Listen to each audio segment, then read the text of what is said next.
যারা ডক্টর ইউনূস সহ যারা উপদেষ্টা ছিলেন তারা যেন দেশ ত্যাগ করতে না পারেন। ইতিমধ্যে দেশবাসী সহ আপনারা সবাই সাক্ষী হয়েছেন, ওনারা কিন্তু এসেছিলেন কুঠা না মেধা এই একটা কারণে, যেখানে আমাদের গণতান্ত্রিক পরিবেশ সৃষ্টি করার জন্য, যেটা আপনারা দেখেছেন নেপালে। কিন্তু ওনারা এসে আমাদের প্রতিষ্ঠিত 1979 থেকে যে টিকা দেওয়া হতো হাম বাম যেটা বলা হয়, যারা জাদুঘরে চলে গিয়েছিল, সেইটাকে ওপেন টেন্ডার ব্যবস্থা করেছিল। যে কারণে ইউনিসেফে আমাদের কান্ট্রি ডিরেক্টর উনি বলেছে Rana forward God sake please don't do.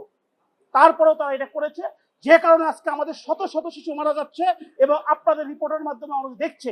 আপনাদের আরেকটি কথা বলে রাখি, এখনো বাংলাদেশের আমার মা বোনদের অনেকের বাচ্চা ইনফ্যান্ট শিশু অসুস্থ হওয়ার পরে হসপিটালে যাওয়ার মতো যোগ্যতা তাদের নাই, তাদের রিপোর্ট কিন্তু আপনাদের কাছে আসে না, তাদের সংখ্যা আসে না। এই যে হত্যাকাণ্ড, এটা পরিকল্পিতভাবে, কারণ হচ্ছে ডক্টর ইউনূসের আরেকটি ইনফরমেশন আপনাকে দেই, উনি শুধু এই বাংলাদেশ গ্রামীণ ব্যাংকের শেয়ার চেঞ্জ করেনি, সম্পদ শুনেছেন, সম্পদ নামে যেটা আপনার নগদের মতো বিকাশের মতো একটা, যেটা কোটি কোটি টাকা লেনদেন করেছেন, আদম ব্যাপারে লাইসেন্স থেকে সবই দিয়েছেন, শেয়ার ধারাবাহিকতায় এই আমাদের জীবনের সাথে সম্পৃক্ত, যেখানে জিরো লেভেলে চলে গেছে হাম বাম যেটা, সেটাকে উনি বন্ধ করেছেন শুধু প্রাইভেটের জন্য।